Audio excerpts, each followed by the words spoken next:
Dalam beberapa pekan ini kita melihat ada kasus mengenai pengambilan paksa jenazah dari rumah sakit. Ada pula pengambilan paksa pasien dari rumah sakit. Yang kita sudah saksikan tadi juga adanya penolakan dari masyarakat ataupun dari warga saat kemudian para petugas dari gugus tugas menjemput para pasien yang sudah terkonfirmasi positif terjangkit virus corona ini untuk mendapatkan perawatan. Nah, yang ramai belakangan ini juga adalah ada masyarakat ataupun sebagian masyarakat yang kemudian menolak saat dilakukan tes swab ataupun juga rapid test ataupun tes cepat. Ada pedagang yang menunjukkan penolakan, ada juga sebagian masyarakat yang menunjukkan penolakan. Apa penyebabnya? Dan juga bagaimana pemerintah ini bisa berupaya untuk menanggulanginya. Karena memang rasanya adanya tes ini juga membantu untuk bisa menelusuri sejauh mana penyebaran dari virus corona ini terjadi di sebuah daerah dan juga bagaimana upaya untuk memutus rantai tersebut. Kami berbincang-bincang mengenai hal ini dengan para narasumber yang sudah hadir bersama saya. Ada Profesor Wiku Adhisa Smito yang juga merupakan Ketua Tim Pakar Gugus Tugas Percepatan Penanganan COVID-19 di tanah air. Assalamualaikum, selamat malam Prof. Wiku. Waalaikumsalam, selamat malam. Dan juga Prof. Hasbullah Tabrani. Assalamualaikum, selamat malam Prof. Waalaikumsalam, Mbak Putri. Gimana kabar? Alhamdulillah. Habis pangkas rambut makin segar Prof. Sudah lumayan longgar, jadi 3 bulan nggak jadi pangkas, nggak potong ini. Untuk bisa meneliti juga bagaimana ini sikap dan juga perilaku masyarakat, sudah hadir sosiolog yang bergabung bersama kita, Mas Bayu Ayulianto. Selamat malam Mas Bayu. Selamat malam Mbak Putri, selamat malam para profesor. Baik, Mas Bayu, mungkin kita bisa dengar bagaimana pendapat Mas Bayu dulu, analisa Mas Bayu untuk melihat apa yang terjadi di antara masyarakat saat ini. Mengapa mereka kemudian melakukan penolakan saat diminta ataupun juga disediakan fasilitas untuk melakukan baik itu tes swab ataupun rapid test ataupun tes cepat? Iya Mbak Putri, pertama-tama saya kira memang semestinya rapid test ini dilakukan sejak awal ya, jauh-jauh hari, sehingga terutama kepada publik, kepada masyarakat yang memang memiliki resiko tinggi terinfeksi seperti itu. Nah, tapi kan ini memang sudah berlalu sekitar beberapa bulan baru kemudian rapid test ini dilakukan gitu. Saya kira mungkin ada pertimbangan-pertimbangan tracking dan segala macam seperti itu.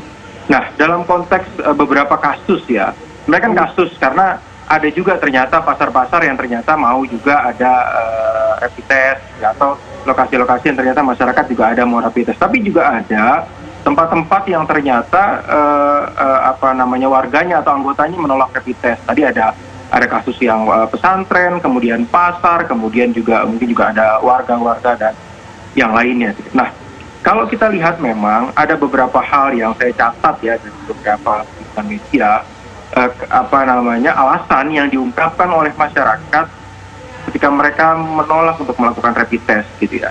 Yang pertama saya kira memang ada semacam kekhawatiran ya, ada semacam kecemasan dari mereka, terutama kalau ya meskipun rapid test ini kan nggak langsung terlihat positif gitu ya. Kalau misalnya positif gitu. 2, kalau positif itu siapa yang bertanggung jawab? Baik secara kesehatan yang pertama maupun secara ekonomi. Secara kesehatan mungkin pemerintah akan bertanggung jawab siapa nanti dibawa ke rumah sakit dan segala macam.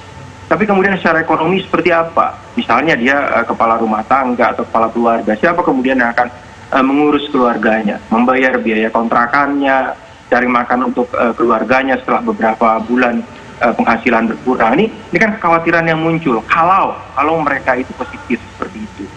Nah, itu satu. Yang kedua, saya juga mendengar cerita di beberapa tempat ketika dia positif itu beberapa tetangga atau tetangga lingkungan itu banyak yang kemudian menjauhi mereka. Saya ada beberapa mendengar kasus tersebut. Ini juga secara psikologis saya kira ini mempengaruhi mereka.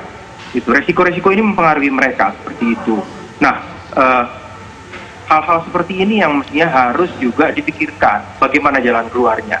Sehingga kalau memang ingin melakukan rapid test, saya kira sekali lagi sosialisasi, edukasi, juga memberikan informasi kepada mereka, komunitas atau warga yang hendak dites itu dilakukan lebih intensif dan kreatif. Maksud saya intensif dan kreatif ini begini. Yang pertama saya kira saluran komunikasi, misalnya ke pesantren misalnya. Siapa kemudian yang bisa kita ajak atau pemerintah bisa ajak untuk sama-sama menginformasikan rencana tersebut gitu. Kalau pesantren kita jelas, misalnya nih pesantrennya NU atau punya Muhammadiyah atau ormas Islam yang lain. kan bisa digunakan jalur-jalur tersebut gitu. Sehingga ada tokoh-tokoh yang kemudian mau terlibat di dalam proses tersebut gitu. Baik. Kalau misalnya pasar, ada asosiasi pedagang, sedikit lagi ya. Nah kalau warga mungkin tokoh-tokoh masyarakat, gitu saya kira Mbak Putri. Baik, Prof. Wiku, dari analisa dari sosiolog bahwa itu yang menjadi alasan utama masyarakat. Adanya kekhawatiran kalau memang saya terinfeksi corona, siapa yang akan bertanggung jawab? Baik itu dari segi ekonomi maupun dari segi pengobatan. Kemudian juga ada ketakutan masyarakat untuk mendapatkan stigma. Nah, dari catatan tim gugus tugas sendiri yang pergi ke lapangan, adakah kemudian ketakutan-ketakutan yang berbeda yang dialami ataupun juga yang diberikan sebagai alasan oleh masyarakat yang menolak melakukan rapid test, Prof? Ya, jadi sebenarnya pemahaman terhadap corona ini memang harus dipahami oleh seluruh lapisan masyarakat. Jadi pemerintah pusat melalui gugus tugas sudah memberikan promosi kesehatan dan menjelaskan tentang corona, dan ini harusnya juga gugus tugas daerah, pimpinan daerah juga terus meneruskan promosi kesehatan kepada masyarakat supaya masyarakat betul-betul paham tentang penyakit ini, ancaman ini, dan betul-betul kalau misalnya dites itu dalam rangka untuk melindungi mereka. Yeah. Jadi untuk yang positif ini kan penyakit yang nggak ada hubungannya dengan stigma negatif, karena setiap orang tuh bisa kena. Maka dari itu kalau sampai kita mempunyai kontak, maka otomatis kita harus dites untuk memastikan jangan sampai tertular. Dan kalau tertular, ya nanti akan dirawat. Yang menanggung siapa? Yang menanggung adalah pemerintah. Baik. Jadi nggak usah khawatir, pemerintah menanggung biaya dari kasus-kasus ini. Baik, itu yang rupanya harus disadari dan juga disosialisasikan betul kepada masyarakat. Kalau Prof Tabrani melihat apakah hal ini belum sampai ke masyarakat ataupun ada komunikasi yang miss di sini sehingga masyarakat, terutama kalau kemarin saya dengar banyak sekali pedagang-pedagang di pasar, Prof, yang menolak melakukan rapid test. Ya, terus terang buat saya ada surprise, tapi juga ada yang nggak surprise. Karena surprise-nya masih banyak begitu masyarakat yang rupanya, saya pikir sudah 3 bulan kita ngomongin dulu di televisi dan sebagainya, masyarakat sudah paham. Betul. Ternyata kalau saya belusukan, banyak masyarakat nggak nonton acara yang model begini, yang penjelasan. Yang dia tonton sinetron, nggak ada informasi apa-apa di situ. Itu yang akhirnya informasi-informasi itu tidak sampai. Ya, itu sebagian begitu. Ada sebagian masyarakat memang wataknya. Saya ketemu sejak sebelumnya banyak masyarakat mau dites gula darahnya aja nggak mau. Nanti ketahuan penyakitnya. Loh, kok justru kan kita bilang mestinya kalau ketahuan kita bisa kontrol. Buat dia ketahuan itu menjadi beban. Iya. Nah ini perilaku-perilaku ini ada. Jadi berbagai lapisan masyarakat tuh punya karakter yang masing-masing. Nah disinilah perlunya gugus tugas daerah bersama tim kesehatan, NGO, tokoh masyarakat sama-sama lebih bagus tatap muka, bikin acara yang lebih sering begitu sehingga bisa tanya jawab, mendalamin kasus ini. Bisa jadi juga ada stigma tadi. Ini memang harusnya tidak apa-apa kalau dia ngerti betul seperti Prof Wiku bilang, kalau masyarakat sudah paham bahwa ini penyakitnya saya terkena 80% juga ringan, tapi saya tidak menularkan orang lain. Takutnya kalau orang lain yang saya tularkan dia merokok, dia punya diabetes, dia punya TB tambah berat kan. Lebih baik saya tidak menularkan. Tapi buat sebagian malah dia menganggap wah jangan deketin deh, nanti saya menjadi ada paranoid sebagian orang. Nah ini bagian-bagian memang beberapa lapisan masyarakat berbeda-beda. Jadi perlu ada upaya-upaya, kalau menurut saya ini menggerakkan masyarakat untuk mengontrol masyarakat yang lain. Jadi masyarakat yang sudah memahamin, menjelaskan kepada masyarakat yang lain.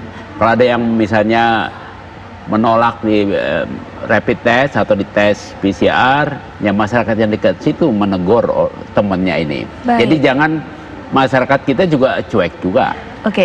Harus ada kepedulian bersama, karena ini kepentingan bersama.